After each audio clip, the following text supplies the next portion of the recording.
Give it a minute to get all streaming. There we go. I think Periscope, Twitter/Periscope has maybe gotten rid of me because it doesn't go there anymore, which is interesting. So, whatever. Let's everyone jump on. Here we go. Let's wait. Where is everybody? It's delaying. It's delaying to social media. Shocker. I am stunned. Billy from Boston. There we go. Hello, Rhonda in Kentucky. Michelle, Tom in Castleberry. Welcome, Tom, around the corner. Manitoba, Canada. Miranda, we're going to talk a little bit about Canada tonight, that's for sure. My Canadian friends and patriots out there. Spokane, Washington. I saw an Anna in Canada. What's up, Nick? Pennsylvania. Pennsylvania's great. Dr. Tina St. John. Not only is she a guest, she watches regularly. What's going on, Bianca? Good to see you. Any new time? Well, actually, new timers. I always say new timers. Any first timers? Any new people? First timers? Kelvy in Texas, Timothy in Ottawa. My Canadian followers, my Canadian peeps. You are patriots of Canada. I see lots of you out there, so it's spreading. Oh, a Popka. I see a Popka here. Fantastic. Welcome. My Canadian viewers, Dale Childress Jr., my brother. Love you, man. You're doing an amazing job keeping the economy going out there. Keep it up. My Canadian folks, you're going to get some video tonight, and we're going to discuss some things because I also have another doctor friend in Canada, Dr. Ed, who I'd like to mention, who has been a great,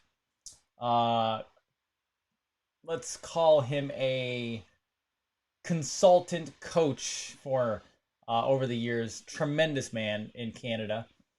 You guys got some problems up there that I want to help you with because Canada, although I've only been a few times, is beautiful. Toronto many times. Victoria is gorgeous up near Washington State. But Canada, we need to help you. Nebraska, Peggy, hello there. Welcome. How's it going? Georgetown, Ontario. That's a cool name. Toronto, man, there are a lot of Canadians on. This is great. Hello, Christy from Texas. How are you? Melbourne, Australia. Robert, welcome. Yes, we are. Red used to be my favorite color, and then it's blue, but I'm a red-blue guy. It's funny because politics are red and blue, and I am a red-blue guy. Those are my two colors, but thank you. I appreciate that. I have to give some shout-outs in a moment to the wonderful, wonderful, loving friend that sent this to me. She is fantastic. All right, Orlando, Virginia. Brooke, welcome from Virginia. Awesome. And before we start, we have so much content to go over tonight. You're going to get a voting update. You're going to get a pandemic update. And then you're going to get a monetary education tonight. You're going to get a lesson in money. All right? Because money is one of the constants on planet Earth. You're in a monetary society, and that's not going to change. I don't care if all hell breaks loose and aliens come out of the ground or Jesus comes back. I'm going to tell you right now, money is not leaving planet Earth. It will always be an economic society. So we have to go over it because one of the reasons you've been enslaved or ways you've been enslaved is you have become confused on money. All right? We need to fix that. Sound good?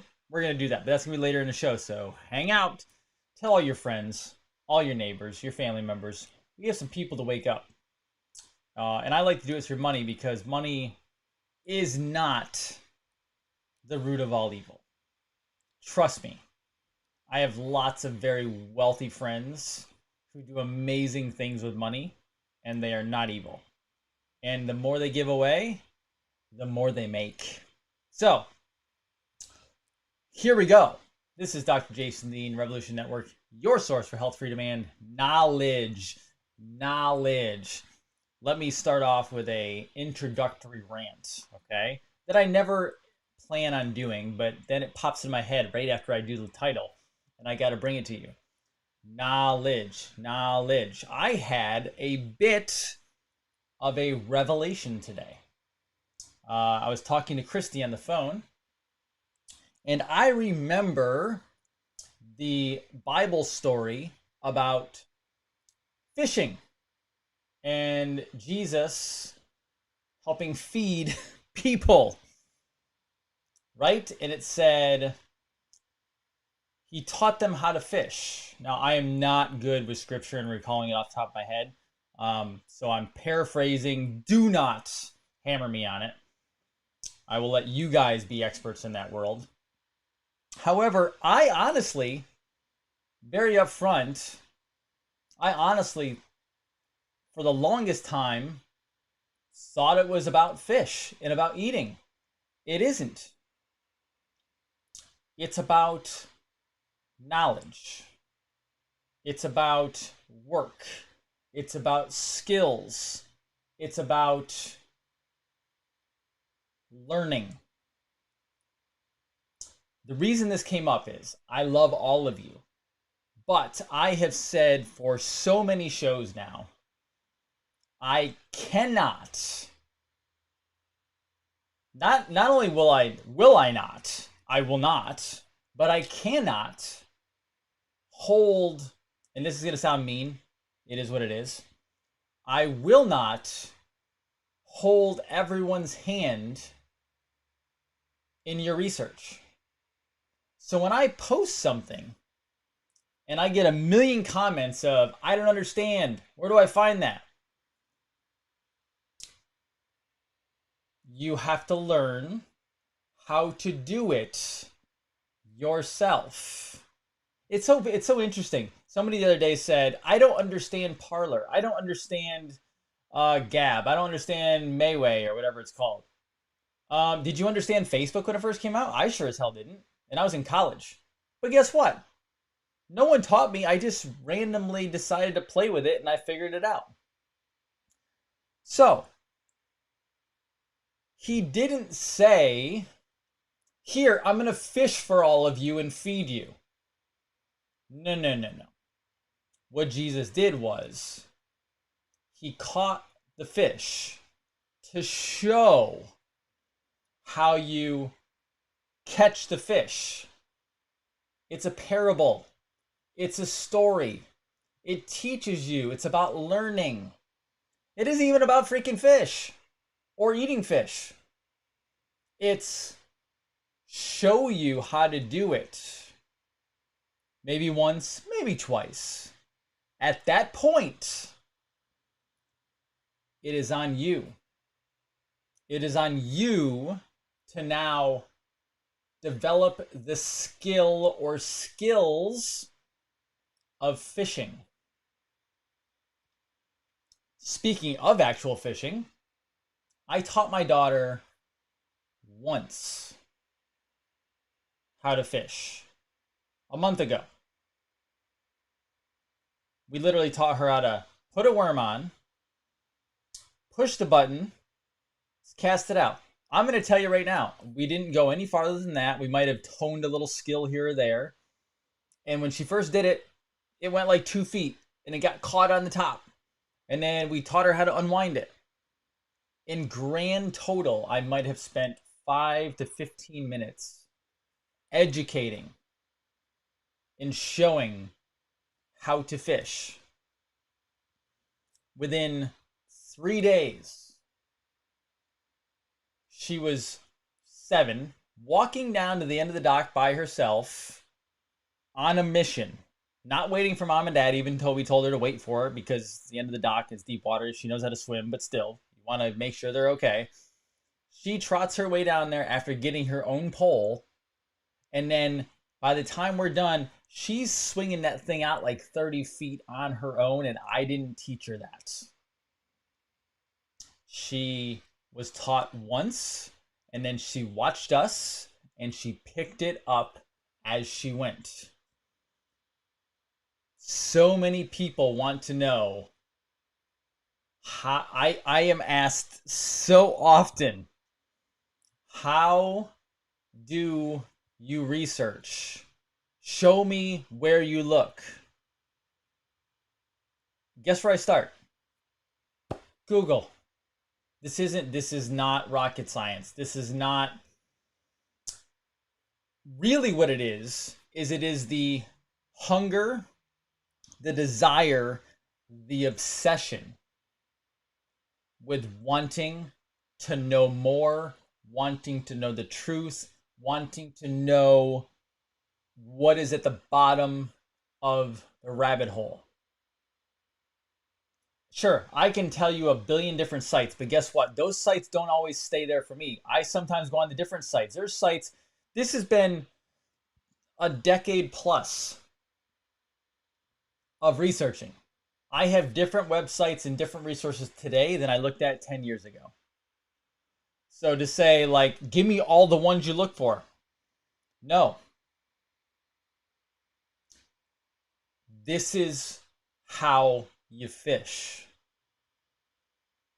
He was teaching them how to survive. He was teaching them how to use the knowledge. Christ is in you. The consciousness, the awakening, the knowledge, the learning, the obsession of life, the wanting to know, the wanting to start a business, the wanting to expand a business, the wanting to have children, grow a family, learn a new trade, go to school and get a degree. And you're looking in the wrong spot. No one is going to teach you this stuff. No one is going to take you to the Great Awakening. It all comes from within. Just like happiness. Everyone is looking outward. Everyone is looking for a girlfriend, a boyfriend, a partner, a spouse, having a child. Oh my gosh, I can't have a child. There might be a reason right now. They're looking for a new job. This job is going to be better. Oh, the grass is greener over the other side. You're seeking happiness on the outside world. Happiness comes from within. Have you ever seen those people that like have very little material belongings and yet they're the happiest, legitimately, not fake happy. I'm not talking about people who are act happy but they're really not. I'm talking about people who are genuinely ridiculously happy. And they have very little. And I know people who have tons of material wealth and they're still the happiest damn person on the face of the planet because they learned that it came from within. Because once you have the within, material's fun. Material, you don't need it. It doesn't matter. Give or take, you're a happy person. It is an inside job. It is that simple. So, when I tell you certain things, whether they're coded or not coded, like for example, I told you about watching the top 5 podcasts and making sure you knew what was going on. It got delayed, but I can't tell you sometimes because sources don't let me tell you. And if I tell you, the source will disconnect from me. And I don't want that happening because these sources are friends of mine. And I prefer not to lose the trust of a friend. That doesn't work for me unless I'm crossed. Okay? So, work through your own knowledge. And then when you say, where do I start? It doesn't matter. Just start. Trust me. Your knowledge will evolve as you go. And within a few months, within a year, within 2 years, you'll be the one telling everybody else what I'm telling you right now. It's literally that simple. Okay? The person that is supposed to be on a podcast, again, I can't tell you a lot. Stuff got ramped up last night and today. I found out via text. So keep watching this week or next week because it got delayed, but it got delayed because of something even bigger. Okay. So I want you to be very aware of that. Okay. It's not because I don't want to tell you. I'm not willing to destroy my sources and my connections. Okay. All right. Now, I need to say a very big thank you for this shirt. Enjoy Capitalism, made in the USA, 1776, from my wonderful, not just great friend, but like she's like when we get together, myself, her, my wife, our crew, she's like a sister. So Natasha, or Tosh as we call her, all love to you. You're amazing. I wanted to make sure you got props for this because you're just an amazing friend. You're an amazing human being. You're an amazing soul. And she is literally helping heal the world out there in her way. So absolutely fantastic. Now, let's dive in now that I went on a rant. But, you know, everyone says they like the rants, and sometimes the rants just come to me. I did not plan on that rant when I hit the go live button. It just happens. But I felt like you need it because we have about a month left. And as my friend Dr. Tina said tonight, shit is going to hit the fan. The iceberg is moving. You're either going to jump on top of the iceberg and not get run over and live out this amazing life going forward, or you're going to get run over. I know that sounds really harsh, but the truths that are coming are going to be very harsh. They are. There's going to be people, man, left and right are going to be hit very, very hard. Okay?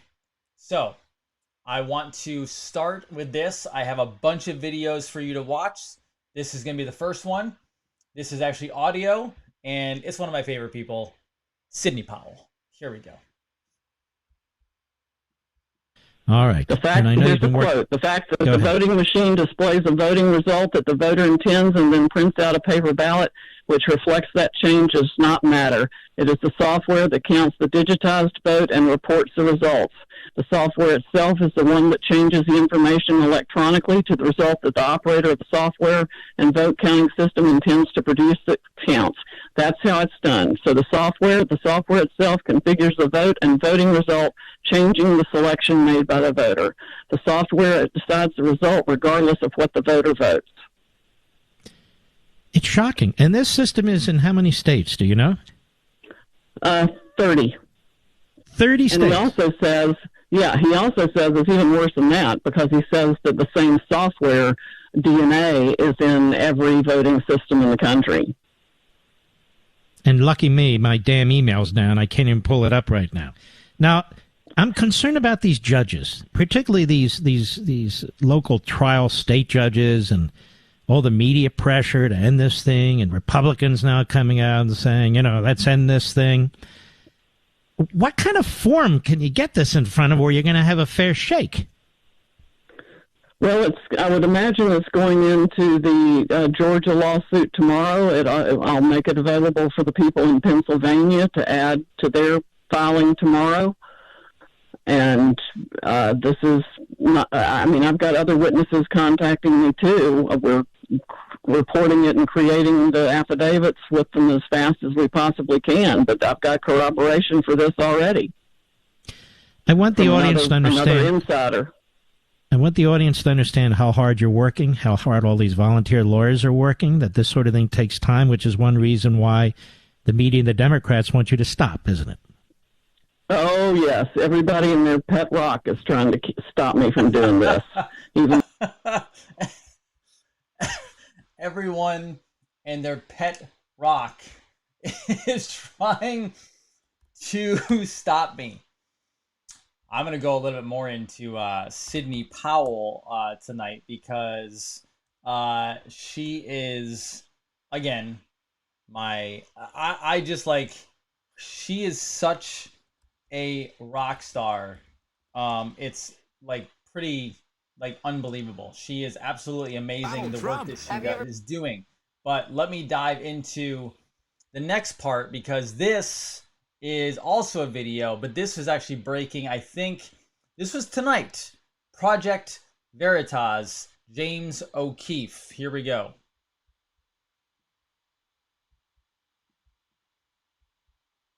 Veritas has insiders in the Georgia recount that are catching votes wrongly attributed to Biden. Check this out. So the second person is supposed to be checking it, right? So 3 times in 3 minutes she called out Biden. The second auditor caught it, and she said, no, this is Trump. It's not mandatory. Now, that's just while I'm standing there. So does the second checker catch it every time? But this way, in 3 times in 3 minutes, from 2:09 to 2:12, she got 3 wrong. That's just in the short time that you were... That I was standing there. And does it get corrected every time? Because the next table I went to right after that, the only reason I left that table is because there was one where the first person was reading it off, handing it to her. She's not even looking at it, she's just putting it in. Putting it in which set? Whatever one the first person said. So table 17 was the first one where the woman got it wrong 3 times. Table 18 was where the first person would call out Biden or Trump. She'd pass it across the table. The other person did not even look at it and just put it wherever the first person said. That person is supposed to be auditing it, checking the second one. Gotcha. And so here's what happened after that. So I go and report it. They say, oh, we'll talk to the election officials, blah, blah, blah, blah, blah. They tell her, hey, I guess they talked to her. And so I come back by again in a few minutes. She's not doing it after they've talked to her. So I come and stand next to her, and she goes like this. Like being all cutesy about it, being exact. Being snarky. Yeah, so I keep walking, I turn around, I look, and she's looking at me walking away as she's getting handed more ballots. So she's watching me. That's when things start getting real shady, like really like tense and cop. Because no matter where I was standing in the room, her and a couple other people started, they were calling their boss over there, pointing at me. I haven't touched anybody, I haven't talked to anybody, haven't done anything. All I'm doing is writing down, observing, telling what happened. So I see that they're all talking to her, and they keep like pointing over here. Well, I make another slow lap around the room, and as I come back behind her, she says, I'm paid by the taxpayer, and these fucking assholes want to come in here and watch me. 3 times in 3 minutes is what is the significance of that to you? If the other people aren't second checking it correctly, then stuff could be sliding through. Is that actually what you saw? Yeah, I'm not making this up. That's what I saw. So, you are seeing corruption at every single possible level. I'm going to summarize this after I show you a few more clips, because there is nobody right now out there other than the people at the top who know what's... I mean, I was just talking about this to my wife, and I said, I don't think people understand the gravity of this situation. Not Georgia, not Michigan, not Pennsylvania, not Arizona, not Nevada. It doesn't matter. I'm not talking about states. Sure, that was Georgia. Do you understand the gravity of the fact that the Republic, that America was kidnapped? You haven't had an honest election. I don't know. I mean, honestly, I said maybe 100+ years. This is why Nancy Pelosi is still in office. Because nobody in their right damn mind would ever vote. I mean, there's crazy liberals that are going to vote her in. If you think Nancy Pelosi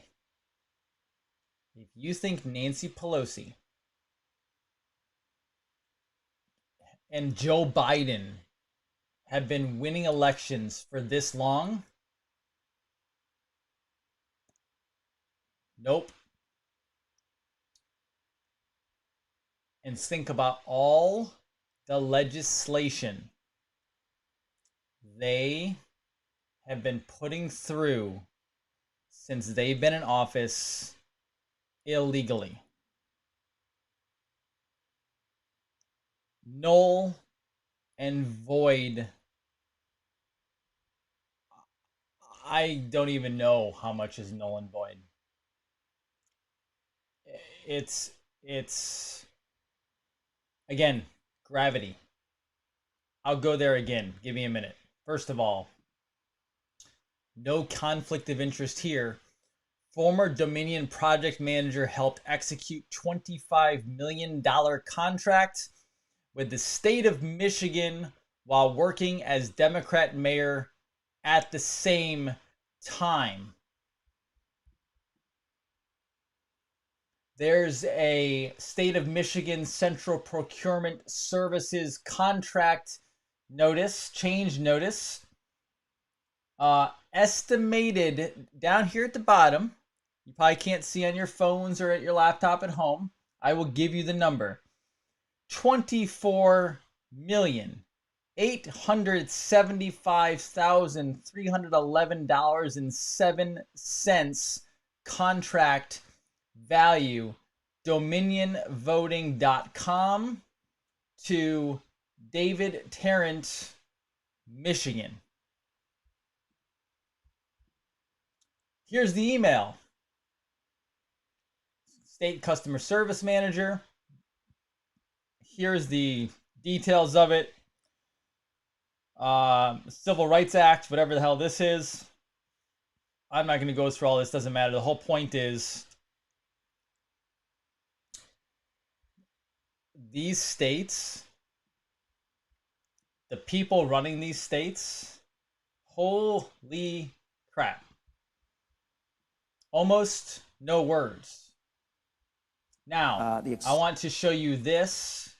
There's more. Oh, there's more. Here we go. The extent of the fraud, the invention of phantom votes for Bush, just the use of machines to automatically erase between 10 and 20% of registered Democrats. So they show up at the polls and they're told, hey, you're not registered. Well, that's okay. Take this provisional ballot. The provisional ballots, just get thrown away. It's shocking, So I say, you can insult me all you like. Just tell me where the data is wrong, okay? And also, I like to say this. If this happened anywhere else, especially in a closed society or an ex-satellite country of the Soviet Union, would we waste a second arguing over whether there's, maybe Saddam Hussein did win by 99.8% of the vote. Maybe he did. Maybe he did a really good job selling himself, and the mood of the electorate, blah, blah, blah, No, we say, this guy stole it. In Ukraine, they're trying to steal it. We have the evidence. But no, what happens here, you got people, contorting themselves into all kinds of bizarre positions to come up with explanations for the inexplicable. I'd say that. Plus, all those, once you get me started, I can't stop saying things. That's the problem with being accused of insanity. Any Republican, or let's say Bush Republican or Bush apologist, who says, these machines are perfectly trustworthy.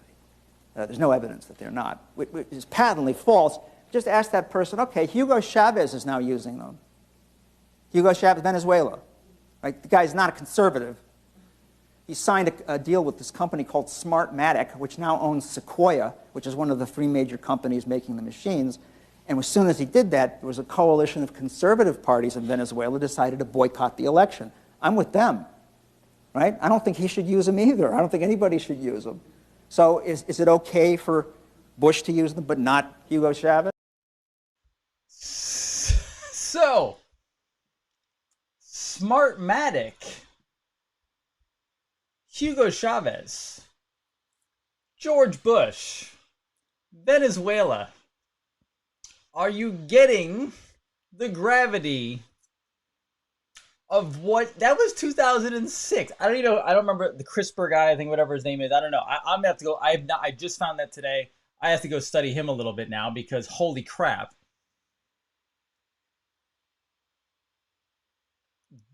This is what they've been doing. I knew there was fraud. I didn't know it was this level. They don't elect officials. They choose the officials who will dictate and govern, quote unquote, govern or control the people. Back to the Kraken. So let me get this straight, and it's a real important point here. Dominion voting machines were in numerous states, numerous counties. There's some sort of software backdoor, not unlike most phones will have a backdoor, but this will actually calculate and tell the person accessing the backdoor what type of voting percentages and what type of numbers are needed to change the win for a certain party, for a certain candidate. Exactly. They can watch the voting real time. They run a computer algorithm on it as needed to either flip votes, take votes out, or alter the votes to make a candidate win. So that's different. Now this is even different. I just really want to be very, very careful here and be very meticulous about this. It's one thing to be able to watch it and decide how much more input you need to change the number, but now you're saying there's an actual way to change the total, the vote tallies within the system? That's exactly right. That's a very, very big claim there. I mean, that would be voter fraud defined right there. What's the next step? It's massive criminal voter fraud writ large across at least 29 states. It could have been happening. Anytime a voting machine was connected to the internet, and we have evidence that many were, it was obviously happening. It's obvious from the algorithm and the statistics that our experts are tracking out for batches of votes and when the curves changed. And it's going to blow the mind of everyone in this country when we get it all together and can explain it with the affidavits and the experts that have come forward. They're getting very close to bringing down this whole damn system. I mean, honestly, this is so insane, so over the top. I mean, it is hard to comprehend, honestly, where this is actually going. And I have a couple more clips for you that I want to show if I can find them, because I lost one of the clips of what is occurring and I guess you could say, gravity of the people who are working on this right now to bring it down. I'll look for that. But this is an article. Trump lawyer Sidney Powell, we're getting ready to overturn election results in multiple states. Now, when she says multiple, I don't know that I would necessarily say multiple. Multiple, people think like 2 or 3, maybe, that, you know, that might be the amount, but we're not fully sure. Maybe a couple. No. I believe this is, man, Jason Q told me on election night, I think it was election night, that he believed it would be a 50-state sweep. I'm not saying it's going to be a 50-state sweep, but I am believing now that we're looking at no less than a 40-state landslide. Now, I told you that I was concerned. I actually brought it, I think in July. I think July was when I first introduced you guys to the Great Reset. This voter fraud is not just America. This is what the globalist political elite have been using to steal every single solitary country from underneath your feet. I'm going to show the clip a little bit of Justin Trudeau of Canada in a little bit. That's why this is so massive. Remember the software, Venezuela, Cuba, China, Canada. They used a software to create any vote they wanted to. Now, some are saying, well, wait a second, because yes, I do also believe and agree that the globalists at the top of the triangle, the top of the pyramid, and I'm not talking about like the Pope and everything, I'm talking about the top of the pyramid, the committee, the families, the 13 families, the top, the queen, etc., the very top. Yes, I believe they selected to an extent. All right? My understanding, and again, I'm telling you, I'm being very objective about this, very neutral, right? My belief is that the president is a good person. And right now, based on the situation we're in, we know Biden is a train wreck. He's a globalist. You're saying, well, then how did Trump get in and why hasn't he been killed off? They've tried to assassinate him numerous times. I think, my personal opinion, and again, if this changes, I will pivot with you. I believe the military came to him because they did not want to commit a bloodshed coup on the past presidents, and they got him to agree to run. That's my understanding. If it's wrong, it's wrong. And that he happened to run against the right person, which was Hillary, and so many people despised Hillary so much that he was able to pull off the victory. Fully knowing then that he had for 4 years to build what he's building, what he built now to get there. And I'm going to go into this a little bit later before we go into the economics tonight, okay?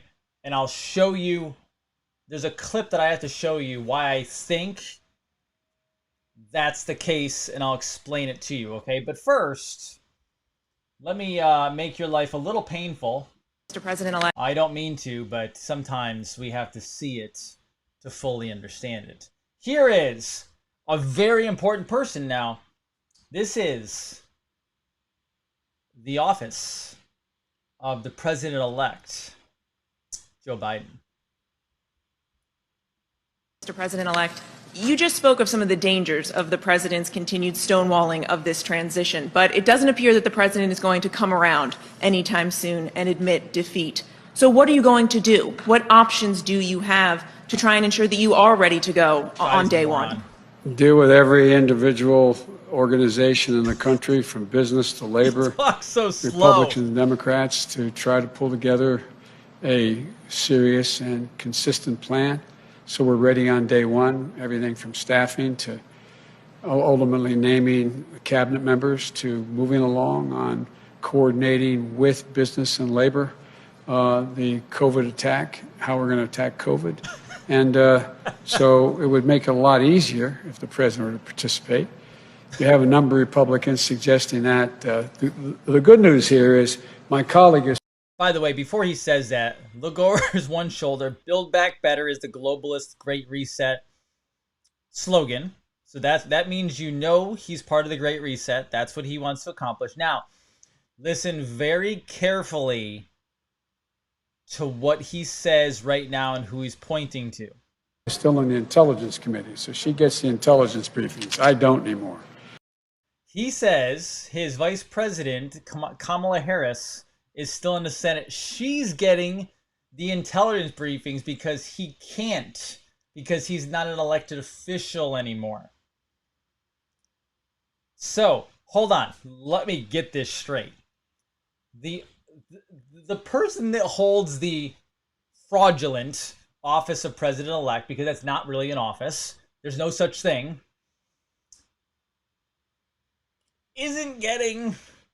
wouldn't get the intelligence briefings, so he's having his vice presidential candidate who lost get the briefings. Let's continue. So that is, but there's a number of Republicans calling for that. I am hopeful that the president will be mildly more enlightened before we get to January 20th. And what is your message to Republicans who are backing up the president's refusal to concede? You clearly need to work with them going forward. My message is I will work with you.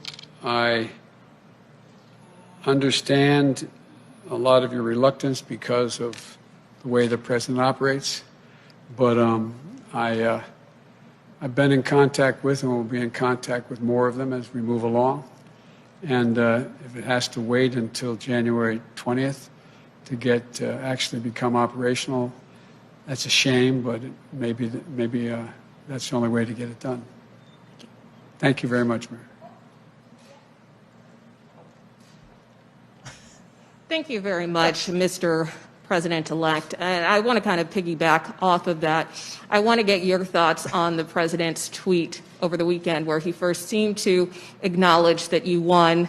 Then he said he won't concede. Then he said, I won. How did you interpret that? And at the end of the day, do you want him to concede? I interpret that as Trumpianism. Trumping it. He's such an idiot. No change in his modus operandi. Big words and he uses. I think the pressure will continue to build. Look, But look, this is when he a lot of meetings with world leaders. Whoa. He's having meetings with world leaders. That's a crime. He is in violation of, some would say, the Logan Act. He's in violation of the Constitution because he isn't anybody. He hasn't won anything. On the telephone, I cannot get into negotiating with them about things that are going to be done, but they're calling with some degree of enthusiasm. Everyone from the Holy Father to prime ministers across the globe. He's speaking to the Holy Father, the Pope, as well as prime ministers across the globe, not negotiating with them, but he's chatting with them, and they're very, very optimistic about his office. And so we're moving along knowing what the outcome will be. And as I said earlier, and I probably shouldn't repeat it, but I find this more embarrassing for the country than debilitating for my... I'm sorry. His awkward pauses, like, kill me. He is so... If that wasn't enough for you, I would like you to I'm going to take you through another one. I am sorry for the pain, but part of me believes many need to see this pain, and then it can be spread globally across the internet so they can see it as well and understand the idiocy, the lunacy of this situation. Here's your Thanksgiving, folks. That governors are stepping up. And just following up on that, especially with many states reporting new highs in terms of the daily number of cases and a lot of public health officials sounding the alarm over the holidays, what is your message to people who are considering, for example, getting together with their families and others for Thanksgiving? Would you urge people to reconsider their plans? Well, here's what I'd do. Let me tell you what the health experts have said to me. And it's not because I'm unique and president-elect. It's because of my family. He's president-elect. That's right. They strongly urge that if, in fact, we're going to have Thanksgiving with anyone, that we limit it to a maximum. Maximum. They suggest 5 people. If I say it and I make a real... Let me give you a full screen here. If I say it and I give you a really good concentration face, it makes you at home think it's that much more important. So just concentrate hard and squint your eyes when you say it. Maximum 10 people, socially distanced, wearing masks, and people who have quarantined. So Jill and I spent this morning like many of you, trying to figure out what are we going to do for Thanksgiving? How are we going to do it? And we've narrowed down which family members and that they were tested, recently tested in 24 hours. And so I would strongly urge, for the sake, not just your sake, for the sake of your children, your mother, your father, your sisters, your brothers, whoever you get together for Thanksgiving, think about this. There should be no group more than 10 people in one room. Yeah. At one, I mean, inside the home. Think about that's what they're telling families. me.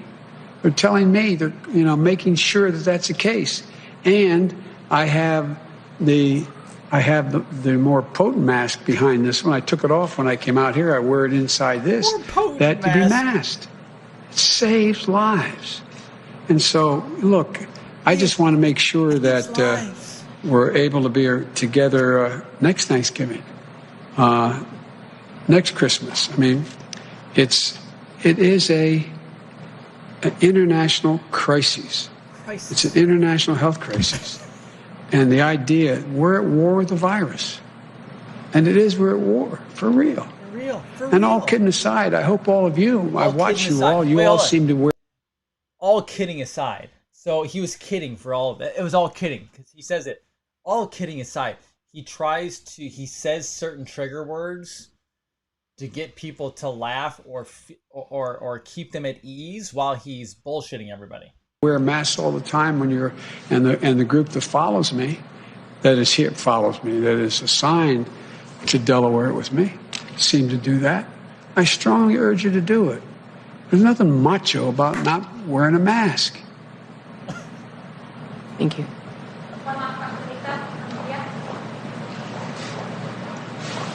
I will.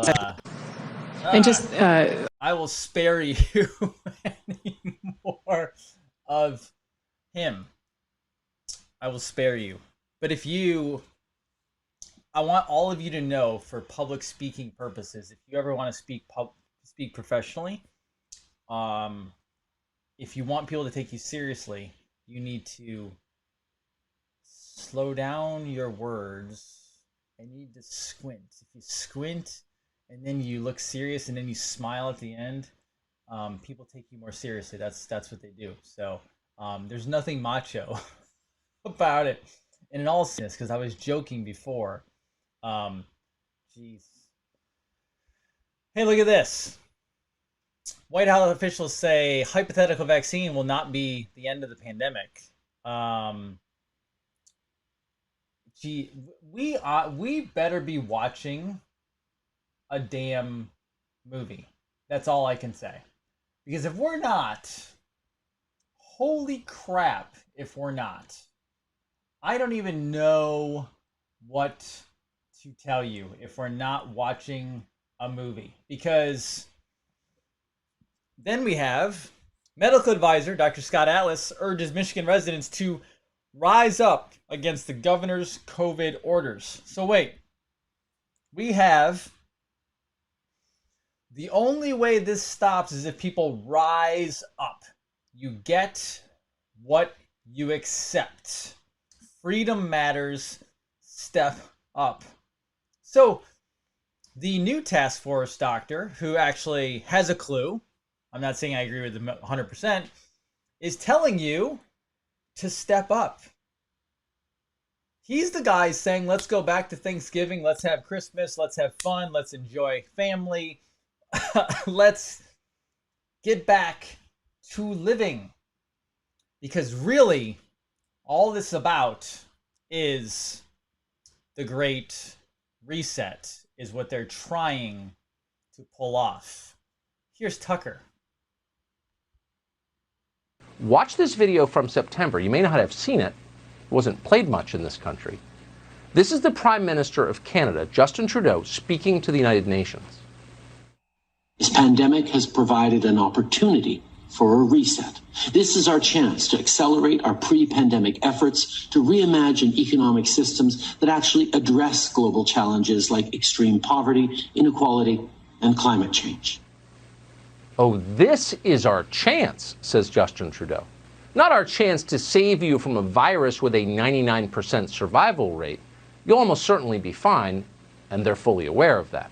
This is our chance to impose totally unprecedented social controls on the population in order to bypass democracy and change everything to conform with their weird academic theories that have never been tested in the real world and, by the way, don't actually make sense. This is their chance. Yeah. I love when Tucker gets a little pissed. It's always fun. Now, let me take you to someone you may have not seen before that you might want to know is out there saying things. This is Krauss. This is the World Economic Forum. COVID-19 crisis has shown us that our old systems are not fit anymore for the 21st century. It has laid bare the fundamental lack of social cohesion, fairness, inclusion, and equality. Now is the historical moment, the time, not only to fight severe virus, but to shape the system for the need for the post-corona era. We have a choice to remain passive, which would lead to the amplification of many of the trends we see today. Polarization, nationalism, racism, and ultimately increased social unrest and conflicts. But we have another choice. We can build a new social contract, particularly integrating the next generation. We can change our behavior to be in harmony with nature again. And we can make sure that the technologies of the fourth industrial revolution are best utilized to provide us with better lives. In short, we need a great reset.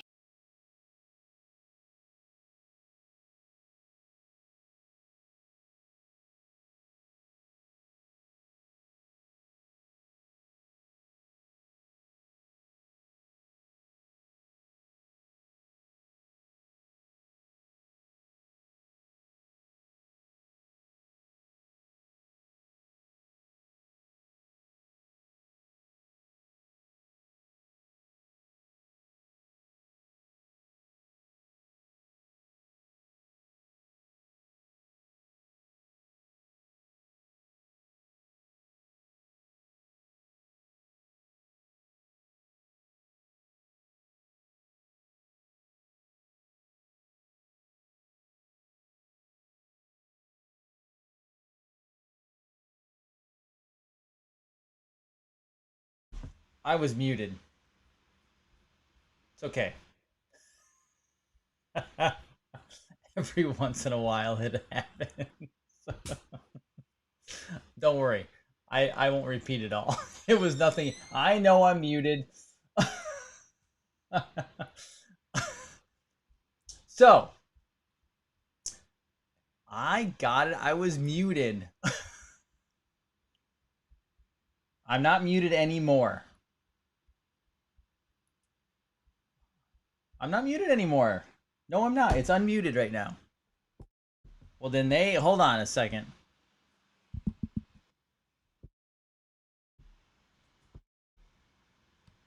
That is not on my end. Hold on, hold on, hold on.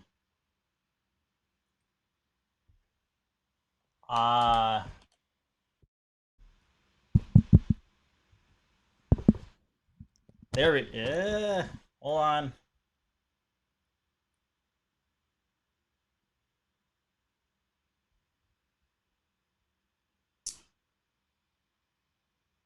Is it on now? There we go.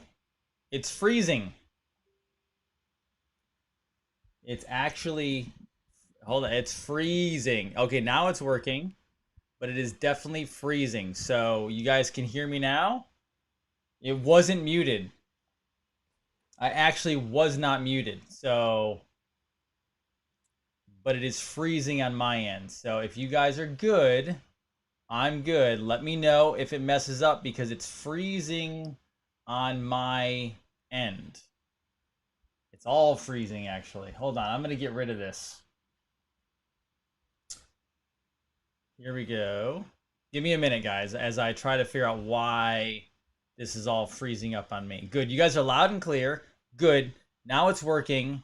but it's still freezing on my end at times. So I'm going to continue on, and I'm going to actually play this video to make sure I can kind of reset this whole thing, because yeah, it's all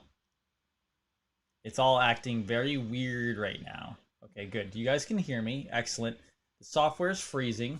I'm just going to continue on. So here we go. And I'm going to show you a video of Donald Trump. I'm going to get this to work now. All right, here we go. Let's watch this video.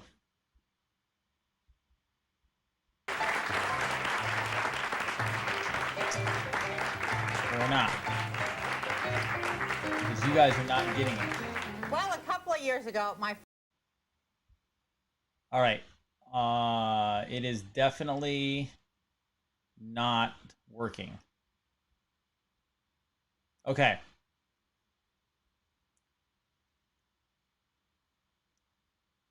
Did you guys hear the video at all? Because that is...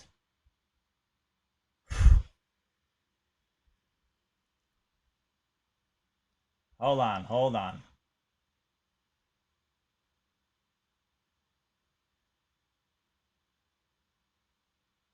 Okay, good. I'm going to play the video, and I'm going to continue going, because on my end, it says it's not working, but if you guys can hear it, perfectly fine. I'm going to play the video, and if you guys can hear it, great. If not, I'll figure it out later. Here we go.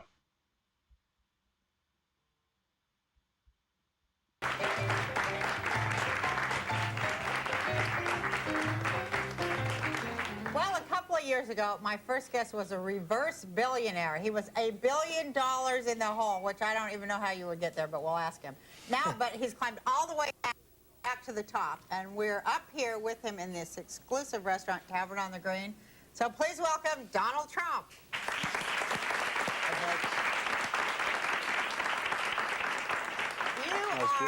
You are like everybody's dream of America. You know, you live it like the rags. Well, you didn't really have rags, but I mean all the riches and everything that America can offer. You got it. Well, I've had a good time. I've enjoyed myself. I've enjoyed my life. I do things that I really, you know, it's creative. I build these big, beautiful buildings, or buy buildings that are already built and fix them. And like the General Motors building I bought last week. Oh, you did? Yeah. And it's How much did that cost you? Can we ask? Can we be nosy? So sick what I paid. Just say between, like... I paid $800 million. $800 million for one building? One building. Wow. I'll tell you if it works in about 2 years from now. What do you do with it after you buy it? Fix it, make it beautiful. It's the best location in the city, as you know. We're on 59th and 5th, and fronting also on Madison Avenue. And it's a very big building, obviously. Otherwise, I really paid too much. And it's going to be, you know, it's the best. It's the best piece of real estate. So I'll fix it, make it beautiful, and make it even more successful, and do nicely with it, despite, obviously, a pretty good price. Well, it's all in the mind, isn't it? Because I read that you said that somebody was trying to be competitive with you about one of your other buildings, and they cut the price for rent to attract people. Right. So instead, you raised the rent, and you filled yours first. Well, I had a big success recently, 40 Wall Street, which I bought 3 years ago for just the opposite of General Motors. I bought it for very little money, and it's a very big building. It was actually the tallest building in the world for a period of time. It's 72 stories, and it's now the tallest building in downtown Manhattan outside of the World Trade Center. And it was virtually completely empty, and now it's completely full. CNA Insurance, American Express, Bear Stearns, a lot of great tenants, Compact Computer, all lease space there. And it's turned out to be terrific. But is that true that you raised the price? I did. I sometimes raise the price because people say, what's going on? They don't understand what's going on, and sometimes they pay it, and sometimes they don't. When they don't, you have trouble. When they do, it's good. But, Donald, what is going on with the money thing? Well, I think that... What's the energy behind money? Because money is really just energy, right? I think money is energy. I think life is energy. I mean, without energy, you're nothing. And one of the reasons that New York is so great is that in New York we have the greatest energy. And sort of everybody knows it, no matter where they live, and they may like their own place better. But when they come to New York, they always admit that they have more energy. Something happens. They're rejuvenated. And it's an amazing place, an amazing city. Rudy Giuliani's been a great mayor. He's done a terrific job. But what about the money deal? You're not answering my question. Well, what is money to you? To me... What does it represent? What's it a metaphor for? To me, money is a scorecard. Yeah. It's how well have you done. It's like when you play golf, you have a scorecard. I think money's a scorecard. I don't do things for the money. I do them for the pleasure, for the art. building a Trump Tower, or now I'm building a building that's 90 stories tall, directly opposite the United Nations in New York, or doing Trump International Hotel and Tower in Central Park West, where it's become a very hot hotel and condo, et cetera, et cetera. I do it for the aesthetic. I do it as my canvas, and then I generally make a lot of money on it. And so you're saying that happens. the buildings that's your art form, that's It's your my form art of form, expression, and I love it. And you don't do anything for the money. I don't really do it for the money, and I make money. Okay, because this is what I happen to know too, and we'd like to say that to people out there. When you do stuff for money, you never get any money, do you? A lot of times when you do it for the money, you don't make money. Right. I do it because I enjoy doing it. I love the artistic sense of it. I have a friend, he's a very wealthy guy. He puts cable in the ground, and when he comes up to Trump Tower, he looks and he says, I make a lot of money, Donald, but there's something so artistic. Nobody sees what I do. I put cable in the ground, and I get a penny a foot, but that's a lot of money over a course of a year and a lifetime. He said, but what you do is so artistic. Everybody sees it. Nobody sees what I do. And I sort of thought to myself, that's interesting. But I love what I do. Now, I do other deals other than buildings. The thing I like best is building or creating something that is really monumental in the form of a building. But we all just know you as the money guy. Well, people think of me Because we for want to money. know, how are you getting all this money? How are you attracting this money to you? Well, I want more money. Money. How am I going to get more money? Money Tell me. just seems to come. I mean, money comes. Money does come.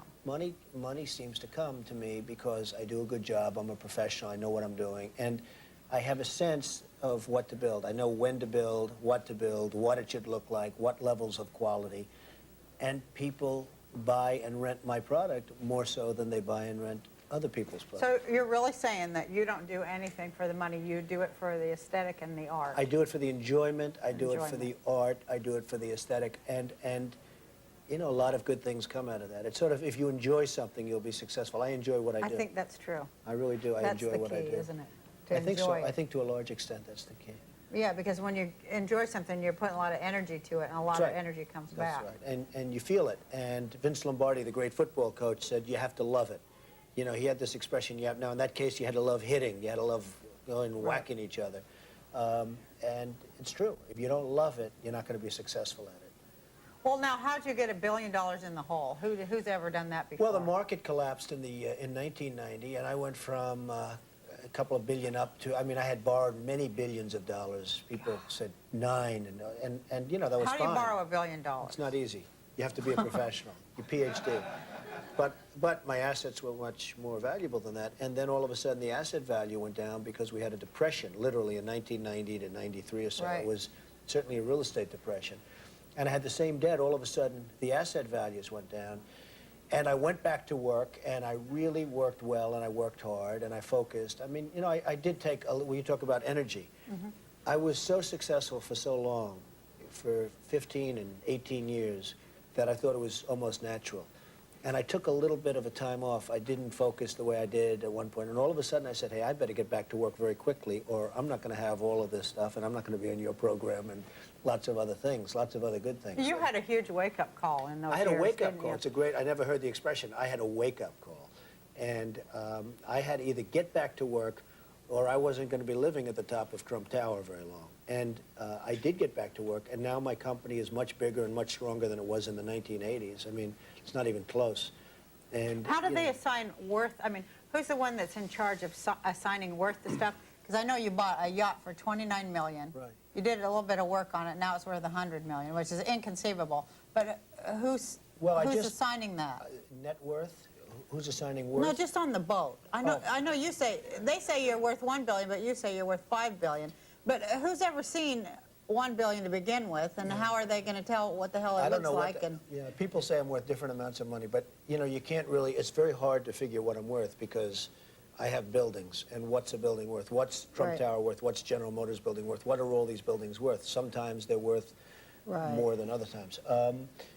But again, you have to like it. If you don't like it, they're worth nothing. Nothing's worth anything because you have to enjoy your life. First and foremost, you have to enjoy. I often tell people and friends of mine, like I have one guy who's not a successful guy, and he did something with golf courses, and he loved it so much.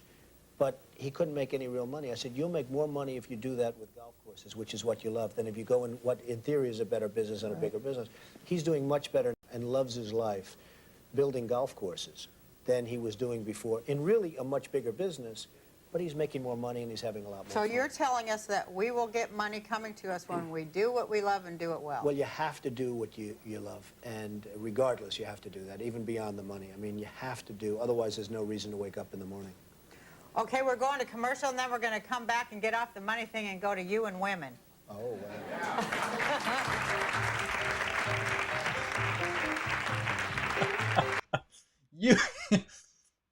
You can do the women part on your own. Every single thing he said there was genius. I want every single one of you to watch that over again. It's on YouTube. It's called The Roseanne. Just put in The Roseanne Show and Donald Trump. Also, Michael Moore was on there. Let your kids watch it. I'm telling you right now, no matter what occurs, the guy who said that stuff is the guy who I'm following. Not because I need a leader, but yeah, I like leaders too. I also like being a leader. Everything he said was genius. Now, so I'm going to tell you right now, we talked about this with Jason Q. There's God, big G. There's God's little g's. We were created to be creators, and he gets it. That right there is his enlightenment. I still believe he knows the secrets of the universe. He literally said all the magic words. He said the buildings are his canvas. He loves the aesthetics. It's art. That's what he does. You have this cabal, this globalist scheme that is enslaving people, pushing them down. And now you have this guy who literally is saying the exact right things, and he's saying money is energy. I know there are so many of you out there right now, and I'm not busting on you, but I have so many people that will message me behind the scenes and say, how do I make more money? How do I make more money? How do I make more money? Wrong mentality. If you do what you love, the money will come your way naturally. Now, some people are going to say, but I have a job, and if I drop to job, then I won't have the money to pay for all my things because I haven't started on this over here, which is my art, which is my love. Welcome to the game. Sometimes either you have to transition while you're still working and work your butt off at night and late hours, etc., to build what you love. And sometimes you have to take the leap, quit what you're doing every day, and go for the dream, the art. I will tell you, my family, my friends, my colleagues, the people who I know, literally every single day live by what he just said, which is if you love what you do, the energy will just naturally come in. I know it sounds crazy to some people. It sounds too simple. It sounds like, oh my God, scary. Welcome to living. He's a creator. We're all creators. I would rather personally take the chance of President Trump running this nation and allowing us, not allowing us like, oh, you can do this, allowing us having a governing body that backs up the people instead of controlling the people, and let us build. Do you understand what the American economy can do when we start creating again and not be taxed into oblivion again. Like, I'm telling you right now, that 5+ minutes, I will watch it again tonight because it was so genius. Now, I'm going to try to summarize this because the stupid audio thing, which was, I don't know what it is back now, but it totally froze up. I'm going to give you a brief education on money. What I'll do is I'll continue going into it. I'm going to leave the crypto part off tonight. Maybe I'll do that tomorrow night because I don't want to go super long tonight. But I wore a shirt, Capitalism, from my friend Tosh. Okay? Now, you have not been living in capitalism. You've been living in suppressionism. They're taxing you to death to control you, to enslave you. Free market capitalism is the true way to run and have an economy. I don't have any dollar bills on me, but here's some Canadian dollars. This is fake. These are fiat bills. It says Bank of Canada on here. These are fake. It's worth nothing. All right? Here are coins, not American coins, international coins. Fake, fraud, fiat, made by a central bank, enslaving you. Dollar bills or Federal Reserve notes, fake, fraud, fiat, not real. Let me show you what is real.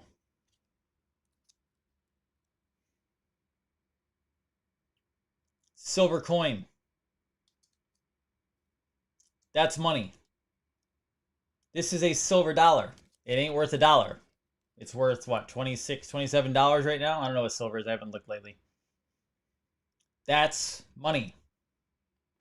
And then and by the way, people ask me, well, what if I can't afford to spend the $25, $30 or $2,500 for coins? This is upwards of $30. But if you can't afford this, pre-1964, these are pre-1964 dimes. It's a dime. Pre-1964, this is real money. And you don't have to spend hundreds of dollars to get this. You can go little by little. Real money. I'm telling you right now, silver and gold you must have in your possession. There may be a US note created. I don't know. That's the thought, possibly. I'm going to tell you also, cryptocurrency is coming. Now, yes, I know people are like, oh my God, isn't cryptocurrency the Great Reset? I don't believe cryptocurrency is all the Great Reset. There's centralized coins and there's decentralized coins. I am a speculator. I'm an investor. Guess what? Dr. Dean likes to make money. But I like to take my money. I like to take care of my family. And then I like to take my money and I like to hire people, because one of my true enjoyments in life is helping provide for other people's families through employment. I enjoy that. It makes me feel better at night. I also like to take gobs of money and I like to spread it humanitarily. I like to impact people in my own nation, and I like to impact people globally. Right? So there's people out there like, oh, well, crypto's all bad. You don't know what, that's not, you better start doing some more research. I, just like the president, I view money as a bit of a scorecard. Like, I like to win.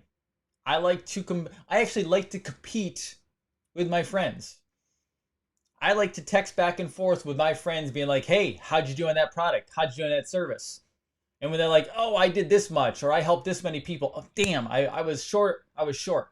I need to like work harder and be better so I can beat them next month.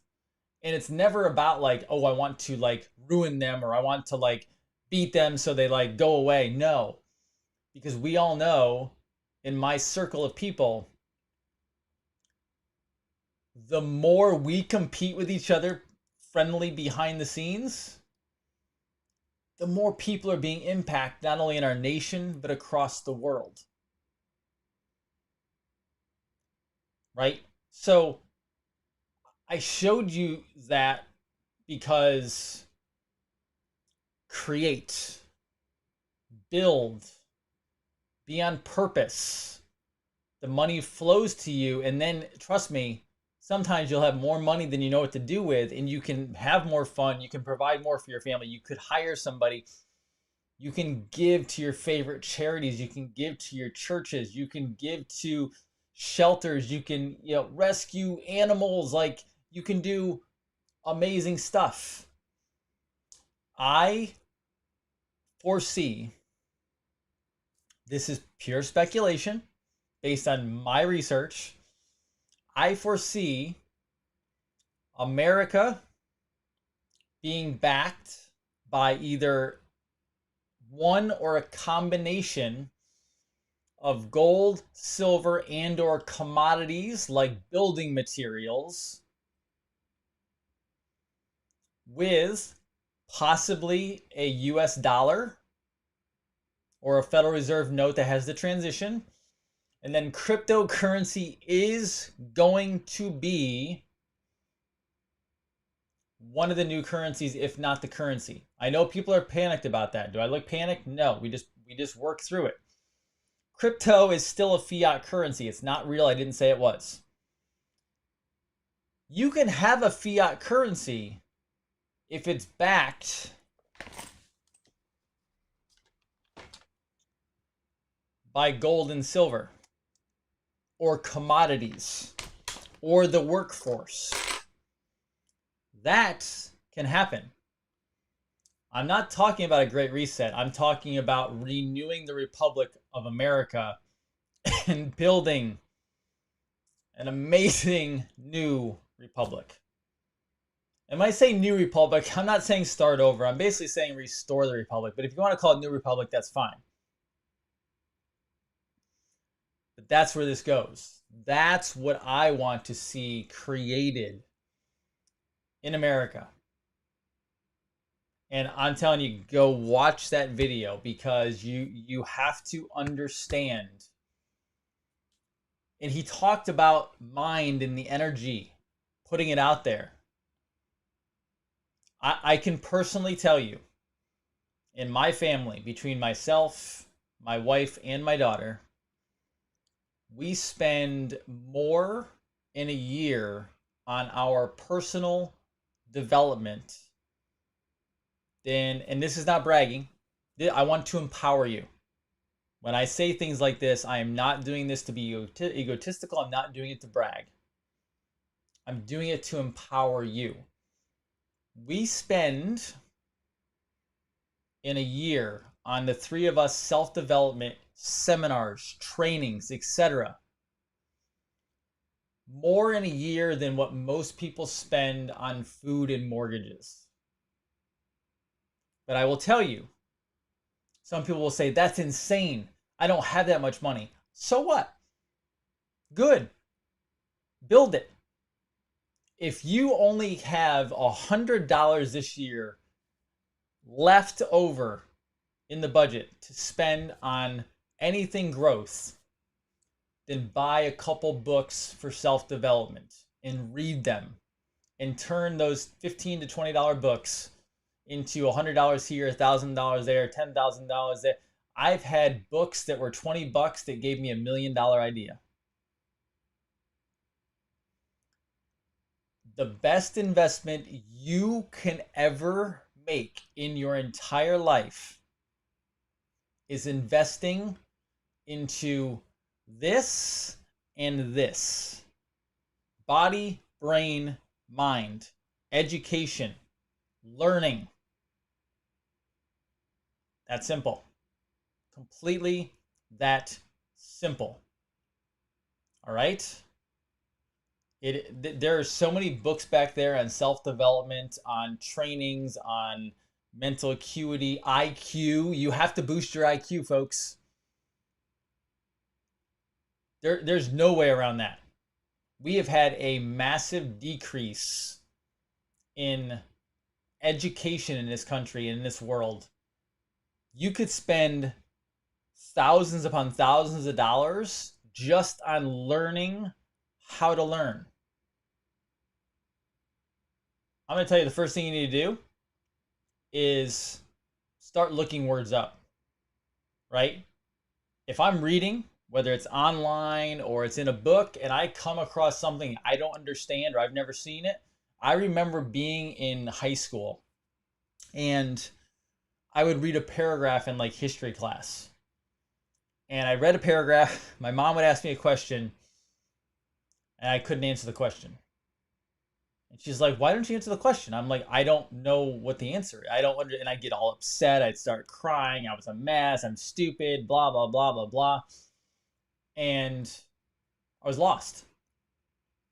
And I was a C student in high school. Now when I read something, I can reiterate it back to you like nothing. What's the difference? Oh, that's right, because when I read that paragraph in high school, I didn't know what the hell I was reading because I didn't know what half the words meant.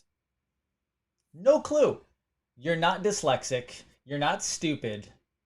You don't know what you're reading because you're bypassing terms and contexts that you've never seen before. And how do you read a sentence and there's 3 words in it? You don't know what those words mean. How do you know what the hell the sentence said? You don't. And your IQ will drop. That simple.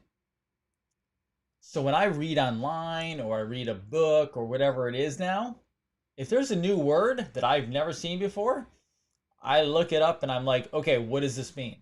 And if there's context, I'll go back and I'll slowly go through it. Is there something I don't understand? Okay, that's what it is. I got it. Boom. And then you go on. But people are out there going, I don't understand. I don't understand. You need to self-develop. You need to build yourself up. Knowledge is the game. All right? Okay. Went way over tonight because of audio issues. I apologize. Okay? And I will tell you, I study and read faster now than I ever did before. But I used to hate reading and I didn't know why. I used to not want to read books and I didn't know why. Now, I buy books all the time. I'm constantly reading, and I don't even fully always read books now, not because I can't, but I've also learned some ways to bypass certain things in books that are not going to add anything, and I go for the meat. There's actually techniques for that as well. But you have to understand what you're reading. You have to understand what you're learning. If you go to a seminar and you don't know what the hell they're saying, then you better stop and start looking stuff up or record it so you can go back and figure out what the hell they were saying. Because if you start getting tired, if you start losing it, if you're like glazing over, guess what? You missed it. That means back it up. And I will tell you, if you have an ADD or ADHD child or you're a parent that has it, the greatest thing other than nutrition that you could ever do for them is literally sit down when they're reading and do not allow them to go any farther with their reading until they look up every single word that they don't understand. And I'm talking about every word. If they don't understand the word is, look it up. There's definitions. Because I'm going to tell you, one of the biggest things that helped me with ADD, ADHD, other than getting my food right, is bypassing things that I had no clue what I was reading, and then actually looking stuff up and understanding what I was actually reading to an understanding. That simple. All right. I hope that helps. I hope that was fun. Sorry I went a little teacherous and preachy on you tonight, but we have to rebuild this country. We have to make it amazing. We have to get it back into our hands, we the people, and be stronger for it. All right? I will do questions tomorrow night, but I'm going to wrap this one up because we went so long.